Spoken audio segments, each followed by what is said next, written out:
नमस्कार दोस्तों, हार्दिक स्वागत है आप सभी का फिर से एक बार हमारे चैनल एस्ट्रो ज्योतिष राजा पर। दोस्तों, इस साल की जो होली है बेहद ही खास और बेहद ही सुंदर है।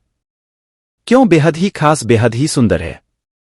इसके पीछे मैं कारण बता दूं, क्योंकि दोस्तों 24 मार्च को होली का दहन और 25 मार्च को रंग उत्सव मनाएंगे और इस वर्ष बहुत बड़ा चंद्र ग्रहण है। और दोस्तों, जब चंद्र ग्रहण लगता है तो होली का प्रभाव और भी बढ़ जाता है। जो लोग साधक हैं, जैसे कि तंत्र क्रिया जानते हैं, जो लोग जैसे मंत्र सिद्ध चाहते हैं, या फिर जो लोग जैसे कि आध्यात्मिक क्षेत्र से जुड़े हैं, उनके लिए चंद्र ग्रहण बहुत ही ज्यादा इस वर्ष शुभ रहेंगे। कैसे शुभ रहेंगे वह हम आपको बताएंगे 2024 में। तो होली के दिन दोस्तों चंद्र ग्रहण है, और चंद्र ग्रहण के समय अगर कोई भी क्रिया करते हैं, कोई भी उपाय को अपनाते हैं, या फिर कोई भी जो क्रिया होती है उसे अगर आप अपने जीवन में पालन करते हैं तो आपको जरूर लाभ मिलेंगे। चाहे धन आकर्षित करने के लिए, चाहे भी दौलत शोहरत पाने के लिए, यह होली बहुत ही खास होने वाली है। दोस्तों, हिंदू पंचांग के अनुसार फाल्गुन पूर्णिमा को होली का दहन और इसके अगले दिन होली मनाई जाती है। इस साल फाल्गुन पूर्णिमा तिथि 24 मार्च को सुबह 9:54 से शुरू होगी।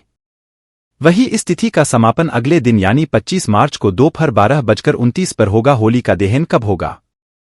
24 मार्च को होली का दहन है। इस दिन होली का दहन शुभ मुहूर्त देर रात 11:01 से लेकर 12:27 तक है। ऐसे में होलिका दहन के लिए आपको कुल 1 घंटा 14 मिनट का समय मिलेगा। कब है होली और रंग कब खेला जाएगा? रंग वाली होली कब खेली जाएगी? देखिए, होलिका के अगले दिन होली मनाई जाती है, इसलिए इस साल 25 मार्च को होली है। इस दिन देश भर में धूमधाम से रंगों वाली होली मनाई जाएगी। लेकिन याद रहे, इस दिन ग्रहण भी पड़ रहा है। दोस्तों, होली पर ग्रहण का साया हिंदू के अनुसार होली का त्योहार हर वर्ष फाल्गुन मास की पूर्णिमा तिथि की रात में आरंभ होता है। इस दौरान होली का दहन किया जाता है और उसके अगले दिन रंगों से होली खेली जाती है। इस वर्ष 24 मार्च को होली का दहन किया जाएगा और 25 मार्च को होली खेली जाएगी। होली के ही दिन यानी 25 मार्च को साल का पहला चंद्र ग्रहण लग रहा है, जो भारतीय समय अनुसार सुबह 10:02 से शुरू होगा और दोपहर 3:02 पर समाप्त होगा। हालांकि उपछाया होने की वजह से ये भारत में दिखाई नहीं देगा के कारण यहां सूतक काल मान्य नहीं होगा। अब जब सूतक काल मान्य नहीं होगा तो दिल खोलकर होली मनाएं। आप कोई भी कार्य कर सकते हैं। भारत में इस चंद्र ग्रहण का कोई भी फर्क नहीं पड़ेगा। होली जमकर मनाएं। जय श्री राम भगवान का नाम लेकर होली खेले, आपके ऊपर कभी ग्रहण नहीं लगेगा। राम के नाम से ही ग्रहण शुभ परिणाम देने लगता है, शुभ फल देने लगता है। होली पर आपका बाल बाका भी नहीं होगा। एक बात नोट कर, दूर दूर तक इस चंद्र ग्रहण का भारत पर कोई असर नहीं होगा।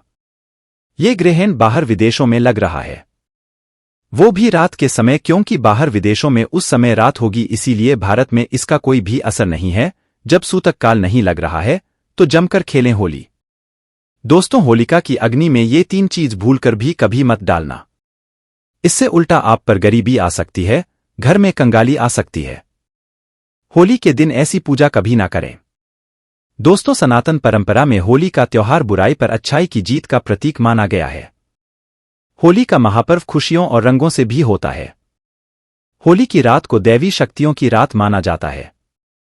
इस दिन आसुरी शक्तियों का नाश होता है और दैवी शक्तियों का उद्गम होता है।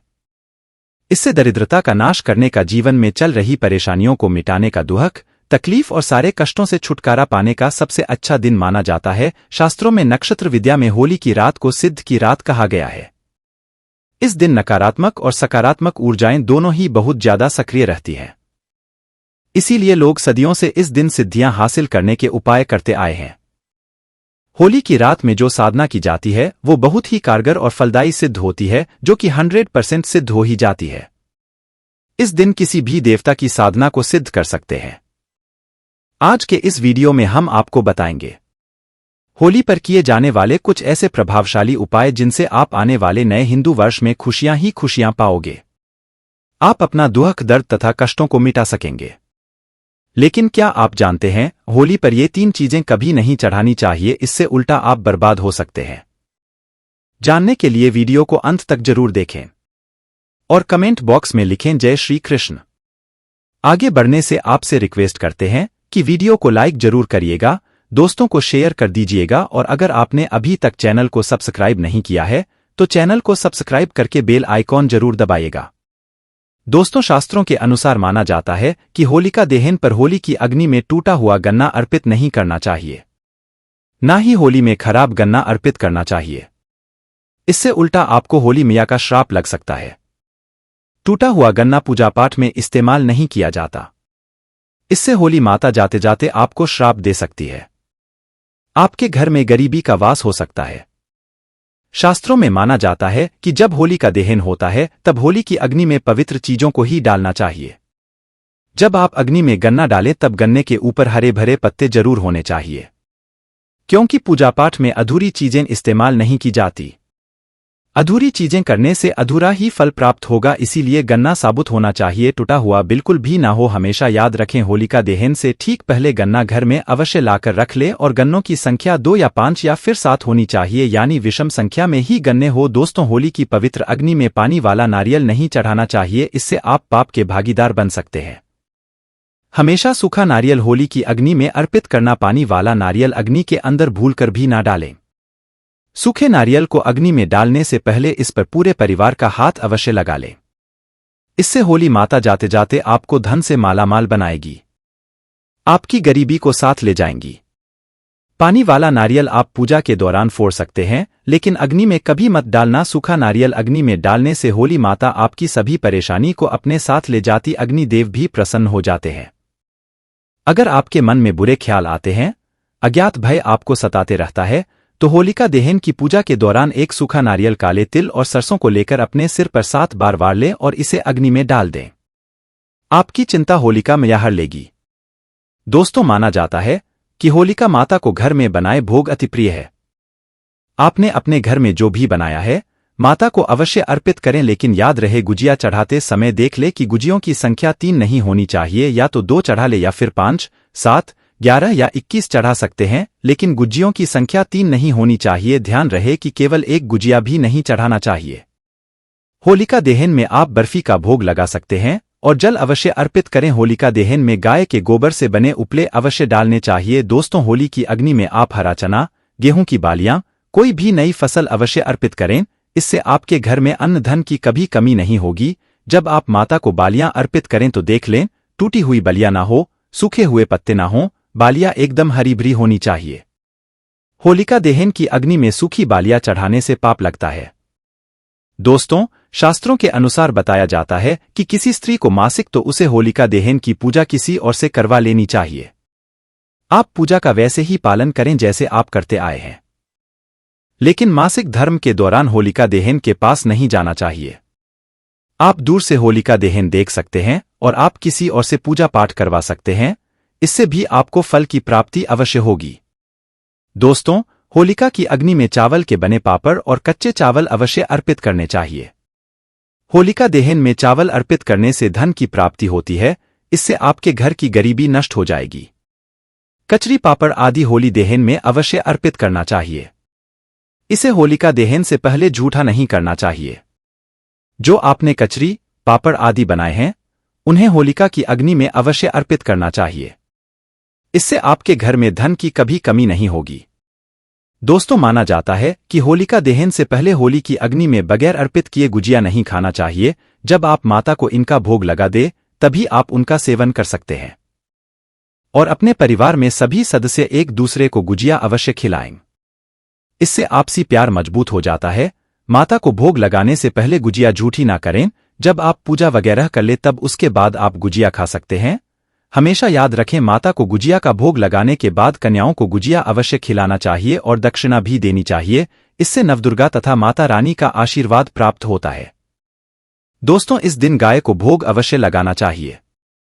इस दिन आप गाय को गुजिया वगैरह अवश्य, गाय को मीठा भोग खिलाने से कई जन्मों तक पीढ़ी दर पीढ़ी राज करती है। इससे सभी देवी देवताओं को भोग लग जाता है। इस दिन आप कुछ करें या ना करें, लेकिन गौ माता को गुजिया का भोग अवश्य लगा दें। इससे होली मैया का आशीर्वाद सदैव आप पर बना रहेगा।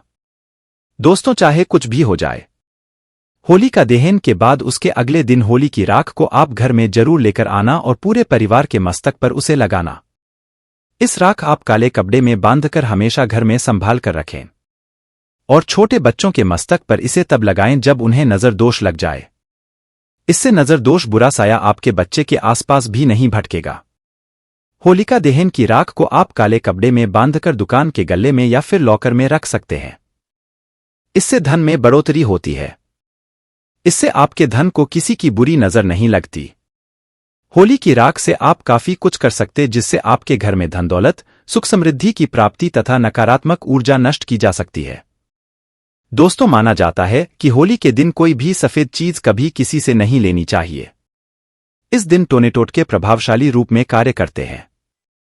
इस दिन सफेद चीजों का इस्तेमाल करके सबसे ज्यादा टोने टोटके किए जाते हैं। इसलिए ऐसी कोई चीज स्वीकार करने से आपके ऊपर कोई काला जादू हो सकता है। इस कारण होली के दिन आप सफेद चीज भूलकर भी किसी से मत लेना। दोस्तों, हमारे वेद पुराण बताते हैं कि होली खुशियों की सौगात लेकर आती है। प्यार का प्रतीक मानी गई है होली। ऐसे में इस दिन मांस मदिरा का सेवन नहीं करना चाहिए। जो भी व्यक्ति होली पर मदिरा का सेवन करता है, मांस का सेवन करता है, तो उसे अगली योनि कुत्ते की मिल जाती है। ऐसा मनुष्य पीढ़ी दर पीढ़ी नर्क की यातनाएं भोगता है।